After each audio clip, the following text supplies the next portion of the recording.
Le match dans le match reçoit un judoka proche peut-être d'une fin de carrière, champion du monde.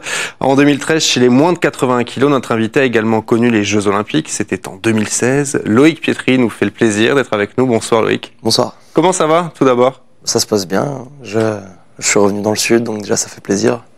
Je revois les lieux de mon enfance, des endroits que j'avais quittés depuis longtemps. Loïc, on va profiter de cet entretien pour revenir sur votre carrière depuis le début, le tout début même. Le judo, ça a commencé à quel âge à peu près pour vous? Je me rappelle pas exactement parce que j'étais souvent avec mon père. Je venais au dojo ici à Monaco, au stade Louis II. Et je dirais vers 7 ans vraiment à aller faire des cours. Mais bon, j'étais souvent au dojo, souvent aller m'amuser sur les bords des tatamis. Est-ce qu'il y a eu d'autres sports plus jeunes que vous avez pratiqués? Oui, j'ai pratiqué l'escrime pendant un an. J'avais eu envie d'essayer un autre sport et j'avais essayé l'escrime pendant un an. Mais je suis vite revenu au judo. Je crois que j'étais meilleur.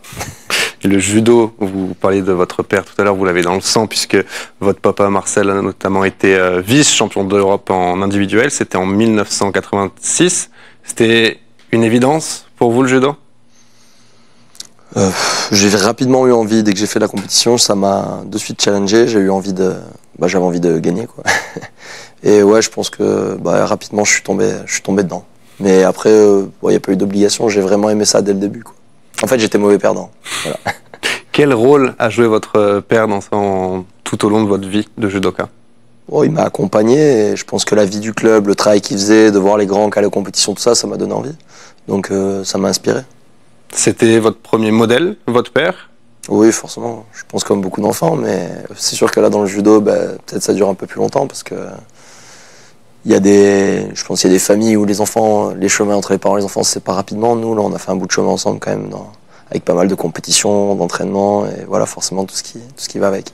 Et quand vous aviez d'autres entraîneurs, est-ce que les discussions avec votre père, elles tournaient toujours autour du judo ou vous essayiez justement d'effacer un petit peu le judo pour parler d'autre chose? Non, pas trop.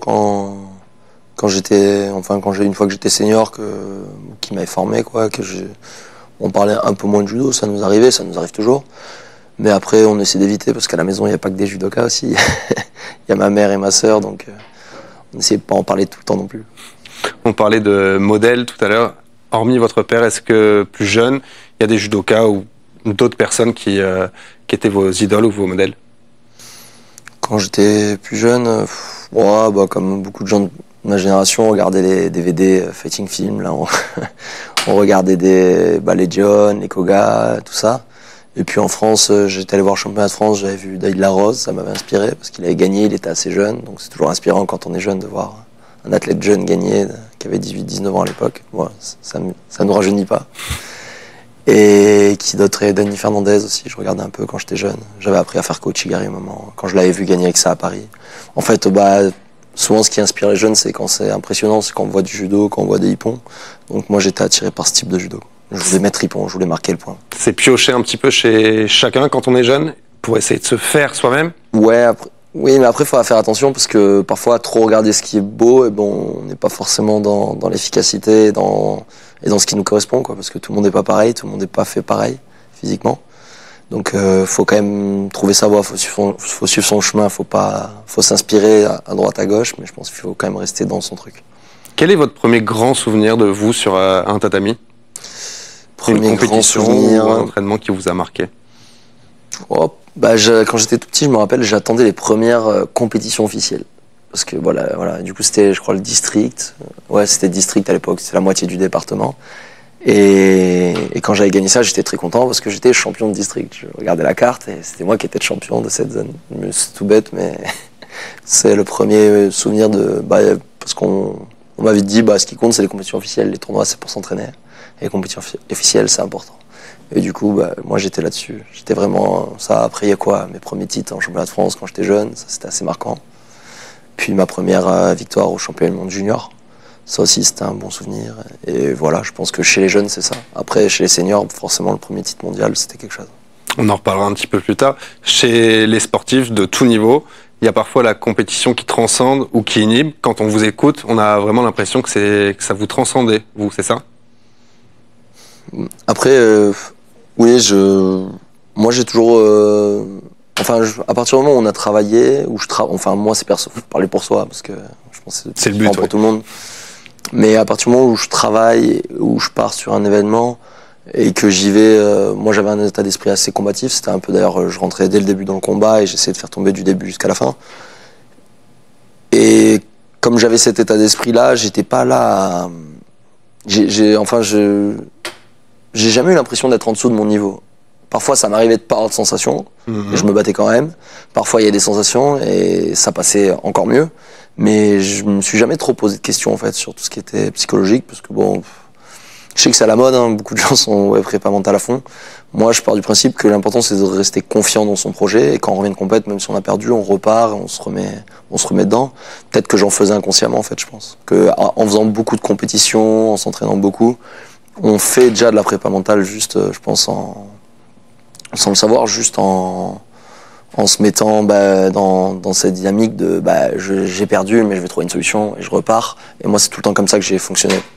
Psychologiquement, je me suis jamais dit qu'une défaite, elle était définitive, ou même une victoire d'ailleurs. Parce que... Vous parliez de votre évolution tout à l'heure. À quel moment vous avez senti que vous pouviez être judoka de haut niveau? Est-ce qu'il y a eu un déclic ou ça s'est fait naturellement finalement? À quel moment j'ai senti... Après, tout le monde vous répète que la route est longue. Enfin, surtout quand vous êtes jeune, champion de France, on vous dit que ça va rien dire. Ça veut pas forcément dire que vous allez faire carrière. Par contre, le titre mondial junior, quand je deviens champion du monde junior, je me dis quand même que oui, il y a quelque chose, il y a une chance à jouer. Là, je comprends que chez les seniors, si je déconne pas, si je reste sérieux, je peux arriver à faire carrière dans ce sport. Il y a eu un avant et un après titre mondial junior? Oui, quand tu sais que tu as été le meilleur sur ta génération junior, si tu es sérieux, si t'arrives pas de gros pépins physiques, tout ça, moi j'étais confiant dans mon projet. Après, on doute toujours, hein, parce que les premières années seniors, quand même, c'est dur. Pour senior 1, senior 2, on n'a pas d'expérience, on perd beaucoup de combats. Donc, ça fait se remettre en question aussi, mais quand même, j'ai démarré ces années seniors en étant confiant dans mon projet. J'étais certain de ce que je voulais faire de mes jeunes années, quoi. Je crois que c'est en 2009 que vous quittez la région pour monter à Paris, intégrer l'INSEP. Ça a été dur de quitter votre région pour aller à Paris? Oui, je pense comme tous les sudistes qui montent sur Paris pour le travail ou pour autre chose. Mais oui, au début, forcément, le tout de laisser ses amis, sa famille derrière soi, le temps qui est pourri. Voilà, toutes ces choses-là. Mais bon, je pense que ça y a... Enfin, tous les gens qui ont déjà quitté leur chez-soi connaissent ça, connaissent le dépaysement. Je pense que oui, on est un peu comme à l'étranger quand on est à Paris. Ça, les gens s'en rendent pas forcément compte ailleurs en France, mais quand on vient de Nice, à Paris, c'est comme si j'étais à l'étranger. Je serais allé ailleurs, c'était pareil. Quand on est judoka en France, c'est un passage obligatoire, l'INSEP? Je sais pas. Non? Oui, mais je sais pas si c'est forcément pour des bonnes raisons. C'est-à-dire? C'est obligatoire parce qu'en fait, si vous n'êtes pas sous la main, vous aurez 3 fois moins de sélection que les autres, en fait. Mais je sais pas si c'est le meilleur outil. J'en suis pas sûr. Je pense qu'il y a d'autres manières de fonctionner. Est-ce que vous pensez que dans les prochaines années, on pourrait tendre à autre chose? Peut-être un jour. Moi, j'espérais déjà qu'il y ait un jour du haut niveau vraiment dans le sud, qu'on puisse s'entraîner ici, qu'il y ait un centre qui regroupe un peu tout le midi de la France pour s'entraîner, parce qu'on a une belle école de judo, on sort tout le temps les champions, mais on voit qu'on perd beaucoup de monde, justement parce qu'il faut partir à Paris et qu'il y a beaucoup de gens qui tiennent pas, qui veulent pas tout laisser derrière eux. Et puis aussi le système INSEP, c'est un système où vous vous entraînez pendant l'après-midi, pendant le matin, donc vos études, vous êtes très limité, vous êtes obligé de faire STAPS ou quelque chose comme ça. Moi, je pense qu'on peut s'entraîner le soir, faire du haut niveau, il y a des pays où ça se fait, et qu'on pourrait faire peut-être ce qu'on veut comme études, donc j'espère qu'un jour il y aura un centre dans le sud. Je pense qu'il y a un besoin. Vous gardez tout de même un bon souvenir de l'INSEP? Oui, des premières années, mais enfin, les bons souvenirs, en fait, c'est plus les amitiés que j'ai créées, tout ça. Après, l'outil d'entraînement, c'était bien parce que c'était rugueux au début. Au début, ça fait progresser parce que vous vous retrouvez avec d'autres athlètes, mais après, vous vous perdez un peu là-dedans aussi, à être tout le temps avec les mêmes personnes, à vous entraîner avec un style de judo en plus qui est... Enfin, il y a vraiment 2 styles de judo en France, je trouve. Quand on passe en dessous de Lyon, ça fait le judo vraiment totalement différemment. Et là-bas, c'était très physique, et moi, j'ai l'impression que ma manière de pratiquer n'était pas trop comprise au début. Et puis après, même sur les sélections, tout ça, c'était un peu le bordel. Donc, mais j'ai pas envie de ressasser, maintenant c'est fini. Maintenant, je suis retourné ici, tout va bien. Mais ouais, je m'attendais à quelque chose de parfait, en fait. quand je suis arrivé à l'INSEP, c'était mon rêve d'aller à l'INSEP quand j'étais gamin, et je m'attendais à quelque chose de parfait, et j'ai vite déchanté. On va continuer d'avancer dans le temps. Vous vous éclatez aux yeux du grand public en 2013 avec ce titre de champion du monde. Plus de 10 ans après, qu'est-ce que vous gardez de ce titre de champion du monde senior? Qu'est-ce que je garde de ce titre de... Bah... Des souvenirs, et puis l'accomplissement personnel, je pense que c'est quelque chose que beaucoup de gens recherchent, et d'avoir pu, pendant une journée, être le meilleur dans ce que je faisais dans mon domaine, forcément, c'est quelque chose qui participe à votre équilibre à un moment donné. Vous vous êtes dit, bon, j'ai fait quelque chose quand même, je me suis dépassé, je suis parvenu à des objectifs, et je sais que je vois tous les gens qui sont allés dans le niveau n'ont pas réussi à aller au bout du truc. Donc voilà, je me dis que je me suis réalisé quand même en tant que judoka, et bon, c'est important, mais c'est des petites choses comme ça. Après, vous savez, vous avez beau réaliser un rêve, la vie est continue, et au final un jour c'est derrière vous. Je suis pas à vivre là-dedans. Enfin, les images, vous me les montrez, je suis pas à les regarder tous les 3 jours, ça me fait bizarre d'ailleurs, j'ai vieilli. Ouais. Et vous y repensez pas souvent alors du coup à cette journée? Non. Est-ce qu'on vous en reparle souvent? Oui, ça vous colle. Enfin, quand vous avez été champion du monde une fois, toute votre vie, vous allez rentrer dans un dojo, on va dire, oui, là, il était champion du monde, vous le connaissez, truc. Donc on vous présente comme ça, donc ça fait partie un peu de votre identité, mais je pense qu'il ne faut pas se perdre là-dedans, faut avoir un recul quand même sur tout, parce qu'en plus, on a un sport amateur, même si on a eu un petit moment de gloire, il faut rester quand même les pieds sur terre, quoi. Quand on vous en reparle, ça vous fait plaisir ou ça vous agace? Non, ça m'est égal. Il y a des gens, ils vont dire, ils sont bienveillants. Enfin voilà, après, il faut que ce soit bienvenu, quoi. Parce que parfois, si on vous le sort à un moment, vous êtes en train de boire un café, le truc, avec des potes en train de rigoler, c'est sûr qu'on vient vous lancer là-dessus, moi. Bof. Mais après, quand c'est bienveillant, de toute façon, voilà, c'est pas grave, ça fait partie du truc, quoi. J'ai eu la chance quand même de vivre comme judoka, enfin, on était judoka professionnel, quoi. Je faisais que ça. Donc, au final, non, ça fait partie c'est le revers de la médaille, quoi. C'est pas très grave. Enfin, voilà. 3 ans après votre titre mondial, vous retrouvez Rio pour les Jeux Olympiques, cette fois avec des conditions qui sont loin d'être optimales puisque vous êtes blessé à ce moment-là. Est-ce que c'est encore aujourd'hui un regret de ne pas avoir été à 100% ou pas? Je pense que tous les sportifs amateurs rêvent de cette médaille olympique. Et moi, en plus, j'étais dans les favoris, donc forcément, j'étais déçu. Mais comme je vous l'ai dit, moi, quand je me suis bien préparé, je combats. Après, je vais pas avoir de regrets. Je me suis cassé ce genou à ce moment-là. Oui, les choses auraient pu être faites différemment, mais j'ai pas fait je pense, de grosses erreurs stratégiques. Et quand je fais une erreur, je la refais plus. Voilà, moi j'étais sur continuer ma carrière derrière. J'étais pas sûr. Je suis pas resté sur l'échec. Un échec, il y a que ceux qui font rien qui échouent pas. Donc voilà, j'avais échoué, mais je suis pas là à y penser tout le temps, quoi. Ça fait partie de mon parcours, quoi. Ça fait partie de mon vécu. Vous arrivez à en garder un bon souvenir de ces Jeux de Rio ou... Non, les Jeux, non. Franchement, tout le monde là, parfois c'est un peu la comédie pendant les Jeux. Tout le monde dit, c'est super, c'est génial. Mais si vous avez des chances de médaille et que vous la faites pas, c'est affreux les Jeux. À ce point-là? Ah ouais, vraiment. Moi, j'y allais vraiment. J'y allais pas pour participer, quoi. J'étais là pour essayer de ramener la breloque, et quand ça a raté, j'étais déçu. Après, je suis vite passé à autre chose. Mais par contre, les Jeux, j'ai pas passé un bon moment. J'ai passé plein de bons moments. Avant, après, mais les Jeux, c'était pas un bon moment. Peu de temps après ces Jeux de Rio, vous changez de catégorie. Vous étiez encore donc en moins de 80 kg pour basculer en moins de 90 kg. Pourquoi ce choix à ce moment de votre carrière? Parce que j'avais été régulier pendant un moment en 80 et j'avais envie d'un nouveau défi. Je voulais essayer de perfer en 90. Et du coup, j'ai tenté ma chance. Après, je pense que je fonctionne beaucoup au défi. Toujours? Depuis toujours? Oui, je pense. Et c'est une décision qu'à l'époque vous aviez prise? En fait, si le fait de refaire une médaille mondiale en 80, ça vous fait plus vibrer, et là il fallait attendre le truc, et je me suis dit, vas-y, je vais essayer en 90. Parce qu'à ce moment-là, j'avais envie d'autre chose, quoi. C'était juste pour gérer mon envie, en fait, parce que je sais que c'est le plus important. Je suis quelqu'un en plus qui combat à l'envie, je suis pas quelqu'un qui combat posé, truc. Si jamais j'ai pas le démon en moi, j'y arrive pas. Donc non, je me suis dit, vas-y, je vais tenter cet objectif, on verra si ça marche. Comment vous vous décririez en tant que judoka? En fait, c'est assez paradoxal, parce que je pense que quand je monte sur le tapis, je vais être assez instinctif, je vais être assez dans la bagarre, dans l'instant présent, mais Après, au final, je suis quelqu'un assez réfléchi qui va repenser pourquoi il a perdu et qu'est-ce qu'il faut changer, qu'est-ce qu'il faut automatiser. Mais par contre, je pense qu'il faut garder ce côté un peu animal dans le combat. Il faut combattre avec ses tripes. Parce que bon, c'est un sport qui est dur. En plus, le judo, on est là. Enfin, ça se passe jamais comme prévu. Il y a une part d'instinct.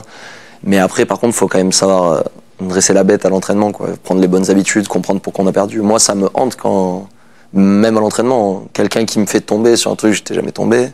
Attends, où j'avais mes mains posées, comment je me suis déplacé et comment je vais régler ça. Et je fonctionne tout le temps comme ça. Quand il y a une séance qui se passe pas bien, ça me prend la tête. C'est pas, je sors, je laisse sur le dojo et je pars et oh. Non, je sais qu'il y en a qui pratiquent. Enfin, je vois de plus en plus, même quand je me mets entraîner, qu'il y en a qui pratiquent un peu comme ça. Ils ont l'impression qu'il suffit de faire. Moi, je pense que si on veut vraiment être le meilleur, chaque détail compte, chaque séance, ça doit être on doit sortir de sa zone de confort. Et alors, il y en a, ils vont le faire différemment. Il y en a, ils vont essayer de faire des matchs longs. Il y en a des trucs. Moi, fallait que je trouve la faille. Si je trouve pas la faille sur un combat, sur quelqu'un, ça me prend la tête. Voilà. Donc, voilà. C'est une description de moi, judoka, ça serait ça. Très bien. Le 18 juin dernier, vous avez fait partie des porteurs de la flamme olympique. Vous avez porté la flamme dans votre village, le village où vous avez grandi, la Colmiane Val-de-Blore. Racontez-nous cette expérience. C'est pas ma main, là. Non, c'est pas votre main. J'ai des mains un peu plus abîmées. C'était sympa parce que au final, voilà, je savais qu'après les Jeux, là, je suis en toute fin de carrière. Là, j'ai commencé à entraîner, mais je savais que c'était les derniers moments de ma carrière. Du coup, porter la flamme dans mon village où j'ai passé tous les étés, d'où je suis originaire et où je passais tout mon temps libre au final, parce que tous les fins de mois j'étais là pour la semaine pour l'école et j'ai passé les week-ends là-haut à aller dans le bois avec mes potes, faire des cabanes avec mes cousins, tout ça. Et porter la flamme là-haut, c'était marrant parce que je revoyais tous les visages de mon enfance et au final on est habitué à ce que la foule soit anonyme tout le temps en fait. Et pour être honnête, je suis pas quelqu'un qui recherchait ça. Je recherchais plus le défi que la notoriété. Donc quand je suis dans une foule, d'ailleurs c'est pas parce que les gens ils me disent ouais, est-ce que la foule, souvent les journalistes ont cette question, est-ce que la foule vous a porté, est-ce que vous avez entendu, tu sais, dans Bercy la clameur, des choses comme ça. Et au final, moi souvent je savais pas mentir et je disais non, j'ai rien entendu du tout. Je suis dans ma bulle, je suis complètement concentré. Et là, c'était totalement différent parce qu'il y a un peu ce relâchement où voilà, je savais que je faisais pas les Jeux. Et puis j'étais dans mon village, fin de carrière. Oui, c'est ça le lâcher prise et la notion de plaisir qui est là. Et puis symboliquement, c'était sympa de tourner la page avec ce moment-là, de porter la flamme dans mon village, là-haut. Voilà. Ça m'a fait plaisir. J'ai essayé de mettre des mots, je sais pas si c'était clair. Mais... Ah, si, très. Vous le disiez, donc vous êtes désormais entraîneur ici à Monaco. Entraîner, transmettre votre savoir, ça a toujours été quelque chose qui vous a attiré ou pas? Oui, j'ai toujours, je suis quelqu'un, j'aime bien discuter de judo. Mes amis le savent, je les soulasse. Mais j'aime bien discuter quand je vois quelque chose de nouveau, tout ça. Mais je le faisais pour moi, plus que pour les autres à la base. Mais comme j'ai pas mal réfléchi, pensé ma pratique, je pense que transmettre maintenant, ça m'est apparu comme une évidence. Et puis je pense qu'on est aussi influencé par ses parents, par tout ça. Et forcément, mon père était prof de judo.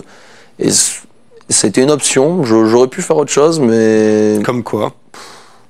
Plein de choses. Franchement, j'étais bloqué sur aucune idée, mais en fait, j'aimais toujours le judo. Je voyais tous mes potes, ils étaient dégoûtés. Moi, j'aimais toujours ça. Enfin, aujourd'hui, si j'entraîne quelqu'un, je lui montre quelque chose, il arrive à le faire quand je l'accompagne en compète, je vibre, je retrouve un peu les sensations que j'avais en tant que compétiteur. Donc voilà, c'est un peu plus frustrant que compétiteur parce que compétiteur, on est responsable. Mais par contre, on est responsable de soi. Mais quand même, je pense que je suis fait pour ça. Après, on verra. On verra ce que me réserve la vie. La suite, c'est quoi? Quels sont vos prochains objectifs? On le sait, les sportifs en ont toujours des objectifs. Essayer d'exceller en tant qu'entraîneur, essayer d'apprendre le métier d'entraîneur et de faire quelque chose dont je suis fier. Enfin, je fonctionne comme ça. Donc, je vais essayer dans l'enseignement de progresser, et de me dire un jour, ces élèves, je les ai formés, je suis fier, je suis content de voir ce qu'ils sont en train de faire. Et de toute façon, c'est un peu la suite logique aussi, parce qu'à un moment, le corps veut plus. Vous aimeriez bien le faire, vous. Et à un moment donné, ça marche plus. Vous commencez à faire des prises, tout ça, le lendemain, vous avez mal au dos quand vous mettez vos lacets, et vous comprenez petit à petit que c'est la fin. Loïc, merci beaucoup d'avoir été notre invité. Plein de bonnes choses pour la suite. Merci. Et merci à vous de nous avoir suivis. Le sport revient très très vite sur TV Monaco. Salut.